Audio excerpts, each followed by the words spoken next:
ఢిల్లీ ఎర్రకోట వద్ద పేలుడుకు సంబంధించి మరో కీలక విషయం వెలుగులోకి వచ్చింది. ఈ పేలుడుకు కారణమైన కారులో లభించిన శాంపిళ్లు డాక్టర్ ఉమర్ నబీ డిఎన్ఏతో మ్యాచ్ అయినట్లు తెలుస్తోంది. ఫోరెన్సిక్ ల్యాబ్ ఈ విషయాన్ని ధృవీకరించినట్లు సమాచారం. ఎర్రకోట వద్ద పేలుడుకు ముందు ఉమర్ కారు నడుపుతున్న సీసీటీవీ దృశ్యాలు ఇప్పటికే బయటకొచ్చాయి.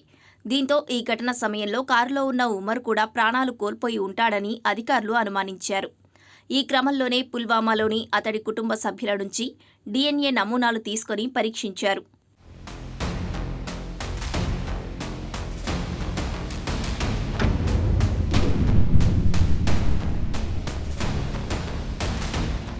అయితే తాజాగా కారు నుంచి లభ్యమైన డిఎన్ఏ ఉమర్ నబీదేనని తేలినట్లు తెలుస్తోంది.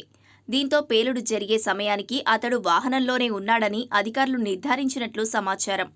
ఈ విషయాన్ని ఢిల్లీ పోలీసులు కూడా ధృవీకరించారు. పేలుళ్లు జరిపిన వ్యక్తి డాక్టర్ ఉమర్ ఉన్నబీ అని డిఎన్ఏ పరీక్షలో నిర్ధారణ అయిందన్నారు.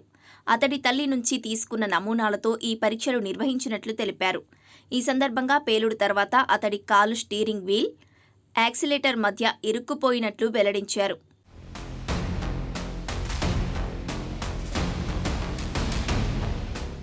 సోమవారం ఢిల్లీలోని ఎర్రకోట వద్ద ఈ పేలుడు ఘటన చోటు చేసుకుంది.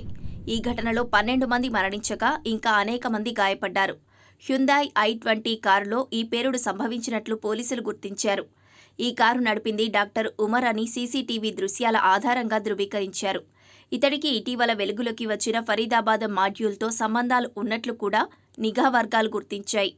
ఈ మాడ్యూల్కు సంబంధించిన కీలక విషయాలను కూడా అధికారులు రాబట్టారు. దీనిపై దర్యాప్తు కొనసాగుతోంది.